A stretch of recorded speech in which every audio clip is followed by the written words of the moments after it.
ആരോഗ്യവേദിയിൽ ഇന്ന് നമ്മുടെ കൂടിയുള്ളത് ഭാരതീയ ചികിത്സാ വകുപ്പ് ജില്ലാ മേധാവി ഡോക്ടർ യദുനന്ദനാണ്. മഴക്കാലത്ത് ആരോഗ്യം നോക്കാൻ ഏറ്റവും നല്ല ഒരു ഉപാധിയാണ് ആയുർവേദം. അപ്പോൾ നമുക്ക് മഴക്കാലത്തെ ആയുർവേദ ചികിത്സയെ കുറിച്ച് ഡോക്ടറോട് ചോദിച്ചു തുടങ്ങാം. നമുക്ക് എല്ലാവർക്കും അറിയാലോ, ഈ ഒരു സുഖചികിത്സ അല്ലെങ്കിൽ മഴക്കാലം എന്ന് പറയുമ്പോൾ ആയുർവേദത്തിന് ഒരു പ്രത്യേക ഒരു താല്പര്യം തന്നെ പൊതുജനങ്ങളുടെ ഇടയിലുണ്ട്. ശരിക്കും അതെന്തുകൊണ്ടാണ് ആയുർവേദം എന്ന് പറയുമ്പോൾ മഴക്കാലത്ത് അതിനൊരു പ്രത്യേകത കൊടുക്കുന്നത് എന്തുകൊണ്ടാണ്? അത് ആയുർവേദം എന്ന് പറയുമ്പം ആയുസ് എന്ന് പറഞ്ഞാൽ ജീവിതം എന്നാണ് അർത്ഥം. അപ്പോൾ ജീവിതത്തിൻ്റെ അറിവ്, അതാണ് ആയുർവേദത്തിൻ്റെ ട്രാൻസ്ലേഷൻ. അപ്പോൾ ആയുർവേദത്തിൻ്റെ പ്രത്യേകത അത് നമ്മുടെ ഭാരതീയമായിട്ടുള്ള എല്ലാ കൾച്ചറുമായിട്ട് ബന്ധപ്പെട്ട് കിടക്കുന്ന ഒരു ആരോഗ്യ ശാസ്ത്രമാണ്. അപ്പോൾ ഇതിൻ്റെ ഒരു വലിയ വിഷയമെന്ന് പറയുന്നത് ഈ ആയുർവേദത്തിൽ നമ്മൾ പ്രകൃതിയുമായിട്ട് ചേർന്ന് നിൽക്കുന്ന ഒരു ആരോഗ്യശാസ്ത്രമാണ്. അപ്പോൾ നമ്മുടെ ശരീരവും പ്രകൃതിയുടെ ഭാഗമാണ് എന്ന് ആദ്യം തന്നെ നമ്മൾ അംഗീകരിക്കണം. അപ്പോൾ പ്രകൃതിയിൽ നടക്കുന്ന എല്ലാ മാറ്റങ്ങളും നമ്മുടെ ശരീരത്തെയും ബാധിക്കുന്നുണ്ട്. ഇപ്പോൾ പ്രത്യേകിച്ച് ഇന്നത്തെ കാലഘട്ടത്തിൽ നമുക്കറിയാം, നമ്മളൊരു സൂര്യ ഉദയം, സൂര്യാസ്തമയം, നക്ഷത്രങ്ങൾ ഇതിനൊന്നും പലരും കാണാറില്ല, അല്ലേ? നമ്മളൊരു വെർച്വൽ വേൾഡിൽ ജീവിക്കുന്ന ആൾക്കാരാണ്. പക്ഷെ ആയുർവേദം പറയുന്നു, നിങ്ങൾ ഈ പ്രകൃതിയുടെ ഒരു ഭാഗമാണ്. നിങ്ങളുടെ ശരീരം, നിങ്ങളുടെ മനസ്സ്, നിങ്ങളുടെ ബുദ്ധി, ഇതൊക്കെ പ്രകൃതിയിൽ നടക്കുന്ന വ്യതിയാനങ്ങൾക്കനുസരിച്ച് മാറ്റം വരും, മാറിക്കൊണ്ടിരിക്കും. അപ്പോൾ നമ്മുടെ പ്രകൃതിയിൽ ഏറ്റവും പ്രധാനപ്പെട്ട ഒരു മാറ്റമാണ് എന്ത്? കാലാവസ്ഥ. ഋതുക്കൾ എന്നാണ് നമ്മളതിന് പറയുക. നമുക്ക് 6 ഋതുക്കളുണ്ട്. അത് എല്ലാ സ്ഥലത്തും 6 ഋതുക്കളും കിട്ടില്ല. ചില സ്ഥലങ്ങളിൽ മാത്രമേ 6 ഋതുക്കളും കിട്ടുന്ന സ്ഥലങ്ങളുള്ളൂ. അപ്പോൾ അതിൽ പ്രധാനപ്പെട്ട 6 ആണ്, അല്ലെങ്കിൽ 6 ഋതുക്കളാണ്. മഴ വരുന്നുണ്ട്, വർഷ ഋതു എന്ന് പറയും. അത് കഴിഞ്ഞാൽ ശരത് ഋതു എന്ന് പറയും. അത് കഴിഞ്ഞാൽ ശിശിര ഋതു, മഞ്ഞുകാലം, ഹേമന്തം, വസന്തം. അത് കഴിഞ്ഞാൽ ഗ്രീഷ്മമാണ് വേനൽക്കാലം. അപ്പോൾ നമ്മുടെ നാട്ടിൽ കേരളത്തിലെ പ്രത്യേകത എന്ന് വെച്ച് കഴിഞ്ഞാൽ നമുക്ക് ആക്ച്വലി 2 ഋതുവുള്ളൂ, മഴയും വേനൽക്കാലം മാത്രമേ. ഇത് മാറി മാറി വന്നുകൊണ്ടിരിക്കുകയാണ്. അപ്പോൾ നമ്മളെ സംബന്ധിച്ചോളം മഴക്കാലം വളരെ പ്രധാനപ്പെട്ട ഒരു കാലഘട്ടമാണ്. പ്രത്യേകിച്ച് ശക്തമായ അതിതീവ്രമായ വേനൽക്കാലം കഴിഞ്ഞിട്ട് പെട്ടെന്ന് മഴ പെയ്യുമ്പോൾ നമ്മുടെ ശരീരത്തിൽ പലതരം മാറ്റങ്ങളും സംഭവിക്കുന്നുണ്ട് എന്നാണ് ആയുർവേദം പറയുന്നത്. അങ്ങനെയല്ല, നമുക്ക് അനുഭവത്തിൽ തന്നെ തോന്നുന്നുണ്ടാവും. ശരീരത്തിന് തന്നെ പല വ്യത്യാസങ്ങൾ നമുക്ക് അനുഭവപ്പെടാം. അപ്പോൾ നമ്മുടെ ദഹനശക്തിക്ക് വ്യത്യാസം വരുന്നു, നമ്മുടെ ശരീരത്തിൻ്റെ ബലത്തിന് വ്യത്യാസം വരുന്നു. അങ്ങനെ കുറേയധികം മാറ്റങ്ങൾ സംഭവിക്കുന്നു. അപ്പോൾ ഈ മാറ്റങ്ങൾക്കനുസരിച്ച് നമ്മൾ നമ്മുടെ ജീവിതചര്യകൾ, നമ്മുടെ ആഹാരം, നമ്മുടെ എന്തൊക്കെ കഴിക്കണം, എന്തൊക്കെ സെലക്ട് ചെയ്യണം, ഏത് രീതിയിൽ കഴിക്കണം, എന്തൊക്കെ ലൈഫ് സ്റ്റൈൽ മോഡിഫിക്കേഷൻസ് നമ്മൾ വരുത്തണം, എന്തെങ്കിലും ഔഷധങ്ങൾ കഴിക്കണമെങ്കിൽ അതും കഴിക്കണം. ഇത്തരം കാര്യങ്ങളൊക്കെയാണ് ഈ ഒരു മഴക്കാലത്തെക്കുറിച്ച് പറയുന്നത്. അപ്പോൾ അതുകൊണ്ടാണ് ഇത്രയധികം പ്രാധാന്യം നമ്മൾ മഴക്കാലത്തിന് കൊടുക്കുന്നത്. മാത്രമല്ല, നമ്മുടെ ശരീരത്തെ ബലപ്പെടുത്താൻ വെച്ചാൽ ശരീരം ഒരു ജിമ്മിലൊക്കെ പോയി മസ്കുലാർ എന്നുള്ള രീതിയിലല്ല, സ്ട്രെങ്തൻ ചെയ്യുക. അതിനെ ഒരു പ്രതിരോധശേഷി എന്ന് വേണമെങ്കിൽ പറയാം നമുക്ക്. ആ രീതിയിൽ നമ്മുടെ ആരോഗ്യം നിലനിർത്താനും പ്രതിരോധശേഷി വർദ്ധിപ്പിക്കാനും വേണ്ട ചില കാര്യങ്ങൾ ഈ സമയത്താണ് ചെയ്യാൻ ഏറ്റവും നല്ലത്. ഇപ്പം ചെയ്തു കഴിഞ്ഞാൽ അത് ഏറ്റവും അധികം കൂടുതൽ ഒരു വർഷം വരെ നമുക്കത് നിലനിർത്താൻ പറ്റും. ശരി. അപ്പോൾ ശരിക്കും പറഞ്ഞാൽ അസുഖത്തിനെ അല്ല ചികിത്സിക്കുന്നത് മഴക്കാലത്തിൽ. നമ്മൾ രോഗം വരാതിരിക്കാനുള്ള പ്രതിവിധികളാണ് നമ്മൾ കൂടുതൽ. പ്രതിരോധശേഷി വർദ്ധിപ്പിക്കുക, ആരോഗ്യം വർദ്ധിപ്പിക്കുക. ആയുർവേദത്തിൽ പറയുന്നത് ഒരു വാക്സിനേഷൻ എന്നുള്ളതിനേക്കാൾ കൂടുതലായിട്ട് നമ്മുടെ ശരീരം നല്ല ആരോഗ്യത്തോടു കൂടി ഇരിക്കുകയാണെങ്കിൽ കുറേയൊക്കെ നമുക്ക് രോഗങ്ങളെ വരാതെ സംരക്ഷിക്കാൻ പറ്റും എന്നുള്ളതാണ് പറയുന്നത്. അപ്പോൾ ശരിക്കും ഈ ഒരു മഴക്കാലത്ത് നമ്മൾ വേണ്ട രീതിയിൽ ആയുർവേദം പറയുന്ന രീതിയിൽ നമ്മൾ നമ്മുടെ ശരീരത്തിനെ നോക്കിക്കഴിഞ്ഞാൽ ഡോക്ടർ പറയണത് അടുത്തൊരു മഴക്കാലം വരെ നമുക്ക് ഈ ഒരു വർഷത്തേക്ക് നമുക്ക് നമ്മുടെ ആരോഗ്യം നല്ല രീതിയിൽ നമുക്ക് സംരക്ഷിച്ച് നിലനിർത്താൻ പറ്റും. ആണോ? അപ്പോൾ ശരിക്കും പറഞ്ഞാൽ എന്തൊക്കെയാണ് ചെയ്യേണ്ടത്? അത് കുറേയധികം കാര്യങ്ങൾ ചെയ്യാനുണ്ട്. ഏറ്റവും പ്രധാനപ്പെട്ട കാര്യം നമ്മൾ നമ്മുടെ ഭക്ഷണത്തിൽ വരുത്തുന്ന കുറച്ച് മാറ്റങ്ങൾ.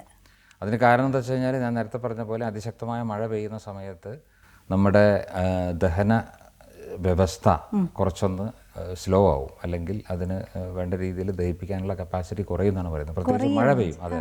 പക്ഷെ നമുക്ക് വിശപ്പ് കൂടുകയാണ് ചെയ്യുക. നമുക്ക് കൂടുതൽ ഭക്ഷണങ്ങൾ കഴിക്കാനുള്ള ടെൻഡൻസി കൂടും. പക്ഷെ പെട്ടെന്ന് വേനൽക്കാലം കഴിഞ്ഞ് മഴ പെയ്യുന്ന സമയത്ത് നമ്മുടെ മെറ്റബോളിക് ഫയർ അത്ര സ്ട്രോങ് ആവില്ല എന്നാണ് ആയുർവേദത്തിൽ പറയുന്നത്. വെറും ഒരു വിശപ്പ് എന്നുള്ള രീതിയിൽ എടുക്കേണ്ട, നമ്മുടെ മെറ്റബോളിക് ഫയർ കുറച്ചൊരു സ്ലോ ആവും. അപ്പോൾ എല്ലാ ഭക്ഷണവും ചിലപ്പോൾ വേണ്ട രീതിയിൽ പ്രോപ്പർലി ഡൈജസ്റ്റ് ആയിക്കോണമെന്നില്ല. മാത്രമല്ല അതൊരു തരം ടോക്സിൻ പോലുള്ള സാധനങ്ങളെ പ്രൊഡ്യൂസ് ചെയ്യാനുള്ള ചാൻസ് കൂടുതലാണ്. Okay, within our body. അതെ അതെ. ഓക്കെ. അപ്പോൾ നമ്മൾ അഡ്വൈസ് ചെയ്യുന്ന ഒരു പ്രധാനപ്പെട്ട കാര്യം ഇത്തരത്തിലുള്ള ആഹാരത്തിൽ നമ്മൾ കുറച്ച് സെലക്റ്റീവ് ആവുക. നോർമൽ ചെയ്യുന്ന, ഇപ്പോൾ ഉദാഹരണത്തിന് എക്സസൈസസ്, നമ്മൾ വ്യായാമം നല്ലവണ്ണം ചെയ്യണം എന്നാണ് ഇപ്പോൾ എല്ലാവരും പറയുന്നത് അല്ലേ. എന്ത് അസുഖത്തിനും വ്യായാമം അതിശക്തമായ രീതിയിൽ ചെയ്യണം. നടത്തം. Yes yes. അപ്പോൾ നമ്മൾ ആയുർവേദത്തിൽ പറയുന്നത് എന്താ വെച്ചാൽ സീസണലി നിങ്ങൾ അതിൽ കുറച്ച് വ്യതിയാനങ്ങൾ വരുത്തണം. വേനൽക്കാലത്തും മഴക്കാലത്തും വളരെ മന്ദം എന്ന് പറയുന്നത് വളരെ ലഘുവായ വ്യായാമേ ചെയ്യാവൂ, അത്രേ ചെയ്യാവൂ. അതുപോലെ തന്നെ മഴ കഴിഞ്ഞിട്ടുള്ള ശരത് ഋതു, മഞ്ഞ് കഴിഞ്ഞിട്ടുള്ള വസന്ത ഋതു, ഈ 2 സമയത്തും നമ്മൾ മോഡറേറ്റ് ആയിട്ടുള്ള എക്സസൈസസ് നമുക്ക് ചെയ്യണം. അതേസമയം മഞ്ഞുകാലത്ത് നല്ല തണുപ്പുള്ള സീസൺ ആണെങ്കിൽ നമുക്ക് ഹെവി എക്സസൈസ് ചെയ്യാൻ പറ്റും. അപ്പോൾ അത് നമ്മളാരും ശ്രദ്ധിക്കാറില്ല അല്ലേ. നമ്മൾ ഹെവി എക്സസൈസ് ഈ ഒരു സമയത്ത് പലരും ഒരേപോലെയാണ്. നമ്മുടെ എവറി ഡേ ഈസ് ഈക്വൽ. നമ്മൾ അവെയർ അല്ല എന്നുള്ളതാണ് ഒരു സത്യം. അല്ല, നമ്മുടെ മൈൻഡിൽ ആ ഒരു ക്ലോക്കിൽ 1 അവർ എന്നുള്ള നമ്മൾ സെറ്റ് ചെയ്ത് വെച്ചിരിക്കുക. അപ്പോൾ അതൊരു പ്രധാനപ്പെട്ട ഒരു കാര്യമാണ് നമ്മൾ ശ്രദ്ധിക്കേണ്ടത്. ഡോക്ടർക്ക് പറഞ്ഞു തരാൻ പറ്റുമോ, ലൈക്ക് എങ്ങനത്തെ ടൈപ്പ് എക്സസൈസ് ആണ്? ലൈറ്റ് ആയിട്ടുള്ള എക്സസൈസസ് എന്ന് പറയുമ്പോൾ അല്ല, നമ്മൾ സ്ഥിരമായിട്ട് ചെയ്യുന്ന എക്സസൈസ് തന്നെ ലൈറ്റ് ആക്കുക. അതെ, ഇപ്പോൾ 1 മണിക്കൂർ ചെയ്യുന്ന ആൾ അതിൻ്റെ ഒരു പകുതി ചെയ്താൽ മതി, അത്ര ആവശ്യം. അല്ലാണ്ട് അത് മാറ്റം വരുത്തണം എന്ന് പറയുന്നില്ല, ചെയ്യുന്ന കാര്യങ്ങൾ തന്നെ ചെയ്താൽ മതി. പക്ഷെ അത് സിവിയർ ആയിട്ട് നമ്മൾ ചെയ്യേണ്ട കാര്യമല്ല ഈ സമയത്ത്. ഞാൻ നേരത്തെ പറഞ്ഞ പോലെ നമ്മുടെ ശരീരം കുറച്ച് വീക്കാവും, പെട്ടെന്ന് ആ കാലാവസ്ഥ മാറ്റം നമ്മുടെ ശരീരത്തെ കുറച്ച് വീക്കാക്കുന്നു എന്നാണ് ആയുർവേദം പറയുന്നത്. അതുകൊണ്ടായിരിക്കുമല്ലേ നമുക്ക് പെട്ടെന്ന് അസുഖങ്ങൾ വരുന്നത്. അതെ അതെ അതെ. അതിപ്പോൾ മഴയാണ്, അത് കൊതു കൂടുന്നതുകൊണ്ടാണെന്നൊക്കെ പറഞ്ഞു കഴിഞ്ഞാലും നമ്മുടെ ഒരു നമ്മുടെ ശരീരത്തിന്റെ ഭാഗത്തു നിന്നുള്ള ഒരു പ്രശ്നം കൂടി അവിടെ ഉണ്ട്. നമ്മൾ പെട്ടെന്ന് സസെപ്റ്റബിൾ ആവും, ഇൻഫെക്ഷൻസിന് സസെപ്റ്റബിൾ ആവും. അതുകൊണ്ടാണ് ഇങ്ങനെ ഒരു വിഷയം പറയുന്നത്. ഈ ഇപ്പം നമ്മൾ പറഞ്ഞല്ലോ മഴക്കാലത്തിൽ എടുക്കേണ്ട ട്രീറ്റ്മെൻറ്റുകൾ, ഇപ്പോൾ ഒരുപാട് നമ്മൾ കണ്ടുവരുന്ന ഒരു പ്രവണത എന്താ വെച്ചാൽ ആയുർവേദത്തിൽ ഉള്ള മരുന്നുകൾ, ഫോർ എക്സാമ്പിൾ ഈ അരിഷ്ടങ്ങൾ, ദശമൂല അരിഷ്ടം, അതൊക്കെ മഴക്കാലം ആകുമ്പോൾ കഴിക്കണം എന്ന് പറഞ്ഞിട്ട് നമ്മൾ അങ്ങോട്ട് പോയിട്ട് ഒന്നും പ്രിസ്ക്രിപ്ഷൻ ഒന്നും ഇല്ലാതെ പോയി വാങ്ങുന്നത് അത് കണ്ടുവരുന്നുണ്ട്. ശരിക്കും ഇങ്ങനെ പ്രോപ്പറായിട്ട് നമ്മളിപ്പോൾ ഒരു മാസത്തെ ഒരു ചികിത്സ എന്നൊക്കെ പറയുമ്പോൾ അതൊരു ഡോക്ടറുടെ അണ്ടറിൽ തന്നെ വളരെ സിസ്റ്റമാറ്റിക് ആയിട്ട് ചെയ്യേണ്ട ഒരു കാര്യമല്ലേ? അത് വളരെ വളരെ ശരിയായൊരു കാര്യമാണ് പറഞ്ഞത്. കാരണം എന്താ വെച്ച് കഴിഞ്ഞാൽ നമ്മൾ പലപ്പോഴും മരുന്ന് ഷാപ്പിലൊക്കെ പോയിട്ട് അവർ പറയുന്ന രീതിയിലുള്ള കുറേയധികം മരുന്നുകൾ വാങ്ങിക്കുന്ന ഒരു ടെൻഡൻസിയാണ് നമ്മുടെ നാട്ടിൽ കാണുന്നത്. വളരെ തെറ്റാണ്. അപ്പോൾ അത് മാത്രമല്ല, ചിലപ്പോൾ ദോഷവശങ്ങൾ കൂടി ചിലപ്പോൾ അതുകൊണ്ട് ഉണ്ടാവാനുള്ള സാധ്യതയുണ്ട്. പിന്നെ വലിയൊരു ഹെവി മെഡിക്കേഷൻ്റെ ആവശ്യമൊന്നുമില്ല. ഞാൻ നേരത്തെ പറഞ്ഞ പോലെ ലൈഫ് സ്റ്റൈൽ മോഡിഫിക്കേഷനും ഭക്ഷണം കൊണ്ട് തന്നെ കുറേയൊക്കെ നമുക്ക് ഈ പറഞ്ഞ കാര്യങ്ങൾ ആരോഗ്യം നമുക്ക് വീണ്ടെടുക്കാൻ പറ്റും. അപ്പോൾ എല്ലാ സമയത്തും മരുന്നുകൾ കഴിക്കേണ്ട ആവശ്യമൊന്നുമില്ല. അതൊരു മാർക്കറ്റിങ്ങിൻ്റെ ഭാഗം കൂടി ആയിരിക്കാം. അപ്പോൾ ഇതിൽ നമ്മൾ ശ്രദ്ധിക്കേണ്ട ഒരു വിഷയം, ഞാൻ നേരത്തെ പറഞ്ഞ പോലെ തന്നെ ഈ സമയത്ത് നമ്മുടെ ഈ ഡീടോക്സിഫിക്കേഷൻ എന്ന് പറയും. ആയുർവേദത്തിൽ പറയുന്ന ഒരു പ്രധാനപ്പെട്ട ട്രീറ്റ്മെൻറ്റാണ് പഞ്ചകർമ്മ ചികിത്സ. ഈ പഞ്ചകർമ്മ ചികിത്സയ്ക്ക് കൂടി ഏറ്റവും ഐഡിയൽ ആയിട്ടുള്ളൊരു സീസണാണ് ഈ ഒരു മഴക്കാലം, പ്രത്യേകിച്ച് കർക്കിടക മാസം. നമ്മുടെ മഴ പെയ്ത ഇടവപ്പാതി സമയത്തല്ല, ആ സമയത്ത് അല്ല ഇതൊന്നും ചെയ്യാൻ പറ്റില്ല. മഴയൊക്കെ പെയ്ത് ഒന്ന് സ്റ്റേബിൾ ആവുന്ന സീസണാണല്ലോ, അതൊന്ന് കർക്കിടകം എന്ന് പറയാം. ആ സമയത്താണ് ശരിക്കും ഇത്തരത്തിലുള്ള ഡീടോക്സിഫിക്കേഷൻ ട്രീറ്റ്മെൻറ്റിനൊക്കെ ഏറ്റവും ഐഡിയൽ ആയിട്ടുള്ള ഈ പഞ്ചകർമ്മ ചികിത്സ. ഡോക്ടർ ഒന്നത് പഞ്ചകർമ്മ ചികിത്സ എന്ന് വെച്ചാൽ 5 ട്രീറ്റ്മെൻറ്റ്സ് ആണ് പറയുന്നത്. വമനം, വിരേചനം, വസ്തി, നസ്യം, രക്തമോക്ഷം, ഇങ്ങനെ 5 ട്രീറ്റ്മെൻറ്റാണ്. അപ്പോൾ അത് ആക്ച്വലി ഒരു വളരെ എക്സ്പീരിയൻസ്ഡ് ആയിട്ടുള്ള ഒരു ഫിസിഷ്യൻ്റെ മേൽനോട്ടത്തിൽ മാത്രമേ നമ്മൾ ചെയ്യാൻ പാടുള്ളൂ. നമ്മുടെ ആശുപത്രികളിലൊക്കെ ഈ ട്രീറ്റ്മെൻറ്റ്, പ്രത്യേകിച്ച് ഭാരതീയ ചികിത്സാ വകുപ്പ് കീഴിലുള്ള എല്ലാ ആശുപത്രികളിലും ട്രീറ്റ്മെൻറ്റ്സൊക്കെ നമുക്ക് പഞ്ചകർമ്മ സ്പെഷ്യലിസ്റ്റ്, നമുക്ക് സ്പെഷ്യലൈസേഷൻ കൂടിയുണ്ട്. അപ്പോൾ അവർ ഇത്തരം ട്രീറ്റ്മെൻറ്റ്സൊക്കെ നമ്മൾ ചെയ്യുന്നുണ്ട് എല്ലാ ഹോസ്പിറ്റലിലും, ആയുർവേദ ഡിപ്പാർട്ട്മെൻറ്റിൻ്റെ കീഴിലുള്ള എല്ലാ ഹോസ്പിറ്റൽസിലും. അപ്പോൾ അത് ചെയ്യാൻ പറ്റുകയാണെങ്കിൽ നല്ലൊരു കാര്യമാണ്. നമുക്ക് ആ സമയത്ത് ചെയ്യുമ്പോൾ ഒരു ക്ഷീണം വന്നാൽ പോലും പിന്നീട് നല്ല രീതിയിലുള്ള ഒരു ഊർജ്ജം നമുക്ക് പലപ്പോഴും കിട്ടും. ഇത് എത്ര ദിവസം അങ്ങനെ ഉണ്ടോ? ആക്ച്വലി അത് എല്ലാ പഞ്ചകർമ്മ ചികിത്സയും ഒരാൾ ചെയ്യാറില്ല. ആവശ്യം നോക്കിയിട്ട് 1-2 എണ്ണം സെലക്റ്റീവായിട്ടേ നമ്മൾ ചെയ്യാറുള്ളൂ. ശരി ശരി. അപ്പോൾ എന്തായാലും ഒരു 2 to 3 വീക്സ് എന്തായാലും വേണം, എന്നാലേ പെട്ടെന്ന് കഴിയില്ല. അത് കുറച്ച് സമയമെടുത്ത് ചെയ്യേണ്ടതാണ്. അത് എല്ലാവർക്കും പോകാൻ പറ്റും. അതായത് ഒരു അസുഖവും ഇല്ല എന്ന് നമ്മൾ വിചാരിക്കുന്ന ഹെൽത്തി ആണ് എന്നുള്ള ഒരാൾക്കും ഈ പഞ്ചകർമ്മ ചികിത്സ ചെയ്യാൻ പറ്റുമോ? ചെയ്യുന്നതുകൊണ്ട് ദോഷമൊന്നുമില്ല, അങ്ങനെ ചെയ്യാറുണ്ട്. ആണല്ലേ, ഓക്കെ. അതോ ഇങ്ങനെ എന്തെങ്കിലും പർട്ടിക്കുലർ അസുഖമുള്ള ആളുകൾക്ക് ഇത് ചെയ്ത് കഴിഞ്ഞാൽ രണ്ടും ചെയ്യാം. നമുക്ക് പിന്നെ പർട്ടിക്കുലർ അസുഖം അനുസരിച്ച് നമ്മൾ സെലക്റ്റീവ് ആയിട്ടുള്ള ഔഷധങ്ങൾ ഉപയോഗിച്ച് കൊണ്ടുവന്ന് ചെയ്യുന്ന ഇതുകൊണ്ട്, അല്ലാണ്ട് തന്നെ ഞങ്ങളതിന് സ്വസ്ഥവൃത്തം എന്ന് പറയാം. അതായത് നോർമൽ ആയിട്ടുള്ള ആൾക്കാർക്ക് ഹെൽത്ത് ഇമ്പ്രൂവ് ചെയ്യാനും ഒക്കെയുള്ള ട്രീറ്റ്മെൻറ്റും ഈ പഞ്ചകർമ്മ ചികിത്സ ചെയ്യുന്നതുകൊണ്ട് പ്രശ്നമൊന്നുമില്ല, അങ്ങനെ ചെയ്യാറുണ്ട്. ശരി. ഈ സുഖചികിത്സ എന്ന് പറയുന്നത് അപ്പോൾ ഈ പഞ്ചകർമ്മ ചികിത്സയാണോ? സുഖചികിത്സയിൽ പഞ്ചകർമ്മം ഉണ്ടായിക്കൊള്ളണമെന്നില്ല. സുഖചികിത്സ പൊതുവെ നമ്മൾ എക്സ്റ്റേണലി പുറത്ത് ചെയ്യുന്ന പിന്നെ ഉഴിച്ചിൽ പോലുള്ള ട്രീറ്റ്മെൻറ്റ്സ് ആണ് പലപ്പോഴും സുഖചികിത്സയിൽ ഉൾപ്പെടുത്തി കാണുന്നത്. അല്ല, കാരണം നമ്മളിപ്പോൾ ഈ കർക്കിടകമാകുമ്പോൾ ഒരുപാട് ഹോസ്പിറ്റൽസിൻ്റെ ഒക്കെ നമ്മളൊരു പാക്കേജ് ആയിട്ട് ഇങ്ങനെ കാണാറുണ്ട് സുഖചികിത്സ എന്ന് പറഞ്ഞിട്ട്. അവിടെ എന്താ ആക്ച്വലി ഇപ്പോൾ ഉഴിച്ചിലാണ് അവിടെ കൂടുതലായിട്ട് ചെയ്തു വരുന്നത്. Okay okay. ഉഴിച്ചിലുണ്ട്, അതുപോലെ തന്നെ കുറച്ചുകൂടി ഇൻറ്റൻസീവ് ആയിട്ടുള്ള ഉഴിച്ചിലിൻ്റെ മറ്റൊരു വകഭേദം പിഴിച്ചിൽ എന്ന് പറയും. പിന്നെ കുറച്ച് കിഴികളൊക്കെ വരുന്ന ട്രീറ്റ്മെൻറ്റ് ഉണ്ട്. അതൊക്കെയാണ് അതിൽ ഉൾപ്പെടുത്തിയിട്ടുള്ളത്. പക്ഷെ അത് എല്ലാവർക്കും വേണമെന്നില്ല. സെലക്റ്റീവായിട്ട് ഒരു ട്രെയിൻഡ് ഫിസിഷ്യൻ്റെ മേൽനോട്ടത്തിൽ ചെയ്യേണ്ട കാര്യങ്ങളാണ്. അതാണ്. അപ്പോൾ എന്തിനും ഏതിനും ആദ്യം ഒരു ഡോക്ടറെ നമ്മൾ കൺസൾട്ട് ചെയ്യും. വളരെ പ്രധാനപ്പെട്ട ഒരു കാര്യമാണ്. അങ്ങനെ ഒരിക്കലും ഡോക്ടറെ കാണാതെ ചികിത്സ ചെയ്യരുത് എന്നാണ് ഞങ്ങൾ പറയുന്നത്. ഔഷധക്കഞ്ഞി ഡോക്ടർ ഇപ്പോൾ ഭയങ്കര മാർക്കറ്റിൽ ഒരു ഹൈപ്പ് കിട്ടുന്ന ഒരു സാധനമാണ് ഔഷധക്കഞ്ഞി. എനിക്ക് തോന്നുന്നു ഈ മഴക്കാലം ആയിക്കഴിഞ്ഞാൽ നമ്മൾ സൂപ്പർ മാർക്കറ്റിൽ പോയി കഴിഞ്ഞാൽ റെഡിമെയ്ഡ് നമുക്ക് കഞ്ഞി കിറ്റ് തന്നെ അവൈലബിൾ ആണ്. ശരിക്കും ഈ കഞ്ഞി കിറ്റ് വാങ്ങി കഴിക്കണതാണോ നമ്മൾ വീട്ടിൽ ഉണ്ടാക്കി കഴിക്കണതാണോ അതിൻ്റെ ഒരു? അല്ല, അത് അതിൻ്റെ പ്രിൻസിപ്പിൾ ആദ്യം നമ്മൾ മനസ്സിലാക്കുക എന്നുള്ള പ്രധാനപ്പെട്ട. ഞാൻ നേരത്തെ പറഞ്ഞില്ലേ, ഈ മഴക്കാലത്ത് നമ്മുടെ മെറ്റബോളിക് ഫയർ കുറച്ച് കുറയും, അതിൻ്റെ ആ ഒരു സ്ട്രെങ്ത് എന്തായാലും ഡൗൺ ആവും. അപ്പോൾ ഈ സമയത്ത് അതിനെ സ്ട്രെങ്തൻ ചെയ്യാൻ വേണ്ടിയിട്ടാണ് നമ്മൾ കഞ്ഞി ആയിട്ട് ഔഷധങ്ങൾ ചേർത്ത് തയ്യാറാക്കിയ കഞ്ഞി കഴിക്കുക എന്ന് പറയുന്നത്. പക്ഷെ പലപ്പോഴും സംഭവിക്കുന്നത് എന്താ വെച്ചാൽ നമ്മളെ നോർമൽ ഫുഡിൻ്റെ കൂടെ ഇതും കുടിക്കും. അതെ. അപ്പോൾ ആക്ച്വലി അതല്ല ഉദ്ദേശിക്കുന്നത്. നമ്മളെ ഒരു നേരത്തെ ഭക്ഷണം നമ്മൾ പരിപൂർണമായിട്ട് ഒഴിവാക്കണം. അതിന് പകരമാണ് നമ്മൾ ഈ ഔഷധക്കഞ്ഞി കുടിക്കേണ്ടത്. ഔഷധങ്ങളിട്ട് പാകപ്പെടുത്തിയ അരിയോ മറ്റു ധാന്യങ്ങളോ ഉപയോഗിച്ച് തയ്യാറാക്കുന്ന കഞ്ഞിയാണ് നമ്മൾ കഴിക്കേണ്ടത്. അതുകൊണ്ട് സാധാരണ ഹെവി ആയിട്ടുള്ള ഫുഡൊക്കെ ഒഴിവാക്കുക. നമ്മുടെ ചോറായാലും മറ്റുള്ള ബ്രേക്ക്ഫാസ്റ്റ് രൂപത്തിലുള്ള മറ്റു ഭക്ഷണങ്ങളൊക്കെ ഒഴിവാക്കിയിട്ട് കഞ്ഞി രൂപത്തിൽ രാവിലത്തെ ഐഡിയലായിട്ട് ചെയ്യാൻ പറ്റുന്നത് രാവിലത്തെ ബ്രേക്ക്ഫാസ്റ്റാണ്. അപ്പോൾ ബ്രേക്ക്ഫാസ്റ്റ് പൂർണ്ണമായിട്ട് നമ്മൾ ഒഴിവാക്കിയിട്ട് ഈ കഞ്ഞി ഔഷധക്കഞ്ഞി. അത് തന്നെ വ്യത്യസ്ത അസുഖങ്ങളുള്ള ആൾക്കാരാണെങ്കിൽ പർട്ടിക്കുലർ ഔഷധങ്ങൾ ചേർത്ത് നമുക്ക് കഞ്ഞി പ്രിപ്പയർ ചെയ്യാം.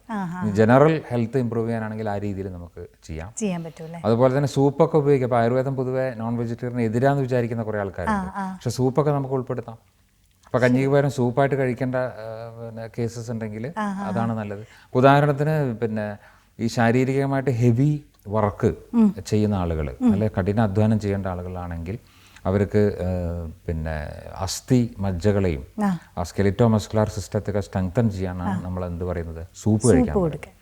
അപ്പോൾ അത് വളരെ ഐഡിയലാണ് അങ്ങനത്തെ കണ്ടീഷൻസ്. നോൺ വെജ് അത് അതെ ആട്ടുംകാല സൂപ്പ് അങ്ങനത്തെ കാര്യങ്ങളൊക്കെ വളരെ ശരിക്കും ഇപ്പോൾ ഒരു ഹെൽത്തി ആയിട്ടുള്ള ഒരു ഫാമിലിക്ക് ഒരു ഔഷധ കഞ്ഞി പ്രിപ്പയർ ചെയ്യുകയാണെങ്കിൽ വീട്ടിൽ ഡോക്ടർക്ക് എന്തെങ്കിലും അതിൽ സജഷൻസ് പറയാൻ പറ്റുമോ? അതിലിപ്പോൾ നമുക്ക് അവൈലബിൾ ആയിട്ടുള്ള വീട്ടിൽ നമുക്ക് എന്തൊക്കെ അത് ഉപയോഗിക്കാൻ പറ്റും ഒരു ആരോഗ്യം കിട്ടാനായിട്ട്? നമ്മൾ സാധാരണ ഉപയോഗിക്കുന്ന ജീരകം ഒരു പ്രധാനപ്പെട്ട ഔഷധമാണ്. ചുക്ക് നമുക്ക് ഉപയോഗിക്കാം. പിന്നെ ദശമൂലം എന്ന് പറഞ്ഞൊരു കൂട്ടം ഔഷധങ്ങളുണ്ട്. അത് ആയുർവേദത്തിൽ വളരെ പ്രധാനമായിട്ടുള്ള ഒരു ഗ്രൂപ്പാണ്. അത് നമുക്ക് ഉപയോഗപ്പെടുത്താം. പിന്നെ ഏറ്റവും സിമ്പിളായിട്ട് കുറുന്തോട്ടിയുടെ പേര് തന്നെ ബല എന്നാണ്. സ്ട്രെങ്തനിങ് ആയിട്ടുള്ള ഒരു മരുന്നാണത്. വളരെ ചീപ്പാണ്, നമ്മുടെ പറമ്പിലൊക്കെ വളർന്നു കിട്ടുന്നതാണ്. അപ്പോൾ കുറുന്തോട്ടിയുടെ വേര് നമുക്ക് കഴുകി ചതച്ചെടുത്ത് അത് ഈ കഞ്ഞി ഉണ്ടാക്കുന്ന സമയത്ത് ആ വേര് നമുക്ക് ഔഷധമായിട്ട് ഉപയോഗിക്കാം.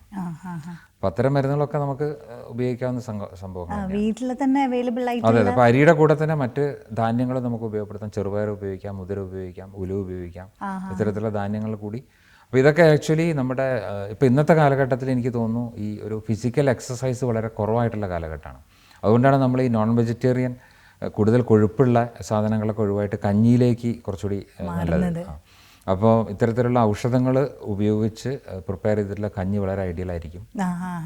അതുപോലെ തന്നെ ഈ കഞ്ഞി ഉണ്ടാക്കുമ്പോൾ ശ്രദ്ധിക്കേണ്ട ഒരു വിഷയം, നമ്മൾ കൂടുതൽ തവിടുള്ള അരിയാണ് നമ്മൾ ഉപയോഗിക്കേണ്ടത്. പ്രത്യേകിച്ച് ഇന്നത്തെ കാലത്ത് നമുക്കറിയാം. അതെ, വൈറ്റ് റൈസ് കഴിയുന്ന ഒഴിവാക്കുക. തവിടുള്ള അരിയാണ് നമ്മൾ ഉപയോഗിക്കേണ്ടത്. ഇന്നത്തെ കാലത്ത് നമുക്ക് കേരളത്തിൽ പ്രത്യേകിച്ചും ഡയബറ്റീസ് ഒക്കെ വളരെയധികം കൂടുതലാണ്. പ്രമേഹ രോഗികളുടെ എണ്ണം വളരെ കൂടുതലുള്ള ഒരു സംസ്ഥാനമാണ് നമ്മുടെ നാട്. അപ്പം തവിടുള്ള കഞ്ഞിയൊക്കെയാണ് നമുക്ക് ഏറ്റവും അധികം ഐഡിയലായിട്ട് ഉപയോഗിക്കാൻ പറ്റുക. നവരരി ഉപയോഗിക്കാം.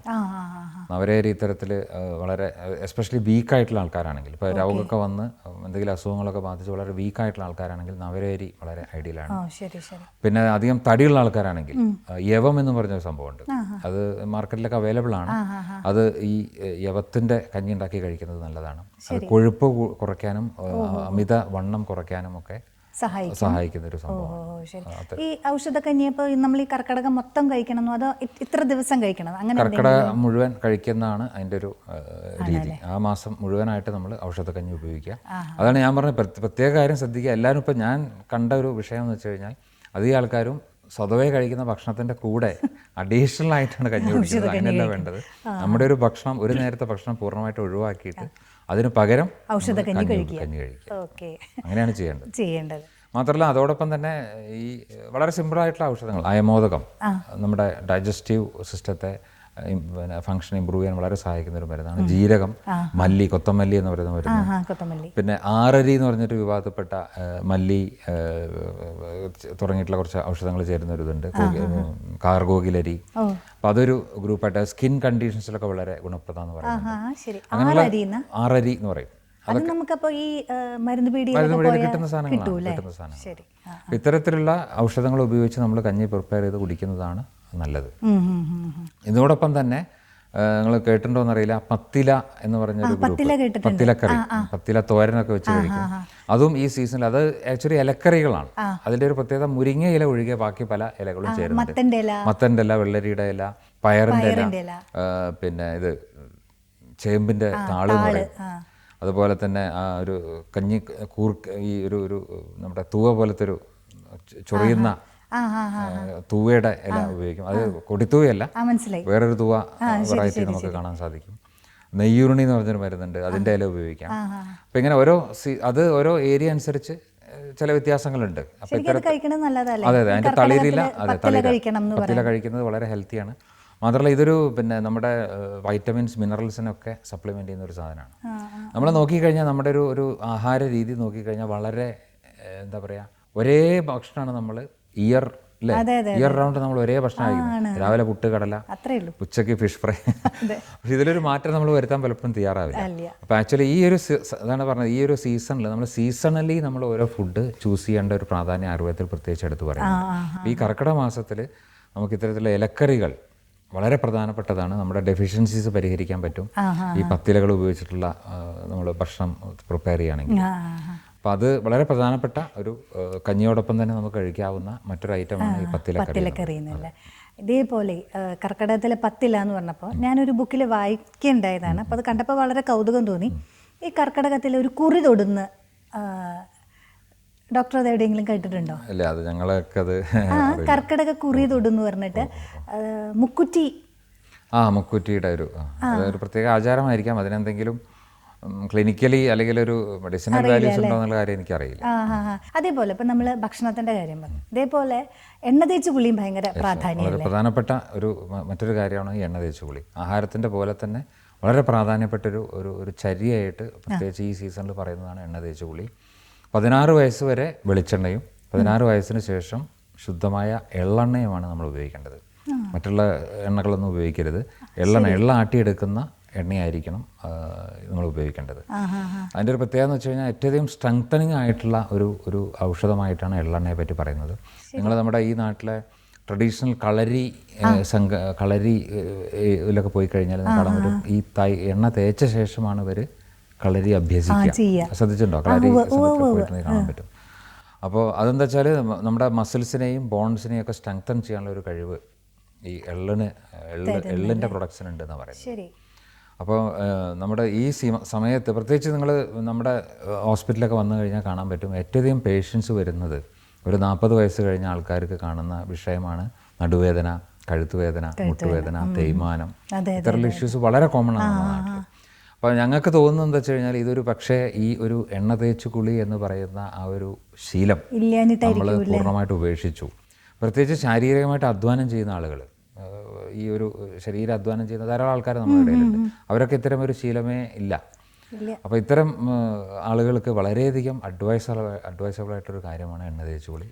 നല്ലെണ്ണ ഉപയോഗിച്ച്, എള്ളെണ്ണ ഉപയോഗിച്ച് ഈ സീസണിലെങ്കിലും നമ്മൾ എണ്ണ തേച്ച് അത് നല്ലോണം തേച്ച് പിടിപ്പിച്ച് കുറച്ച് വ്യായാമമൊക്കെ ചെയ്ത് കുളിക്കുന്നത്. ചൂടുവെള്ളം ഒഴിച്ചാൽ കുറച്ചുകൂടി നന്നായിരിക്കും. നിർബന്ധമൊന്നുമില്ല.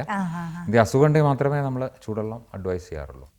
ഇപ്പോൾ ഡോക്ടർ ഇപ്പോൾ ഒരുപാട് കാര്യങ്ങൾ പറഞ്ഞു തന്നു. പക്ഷേ ഇതുകൊണ്ടൊന്നും ഇത് അവസാനിക്കുന്നില്ല എന്ന് ഞങ്ങൾക്കറിയാം. ഇനിയും ഒരുപാട് കാര്യങ്ങൾ ഡോക്ടർക്ക് പറഞ്ഞു തരാനുണ്ട്. മഴക്കാല രോഗങ്ങളെക്കുറിച്ചും ഇതേപോലെ സുഖചികിത്സയെക്കുറിച്ചും അത് നമുക്ക് അടുത്ത എപ്പിസോഡിൽ കേൾക്കാം.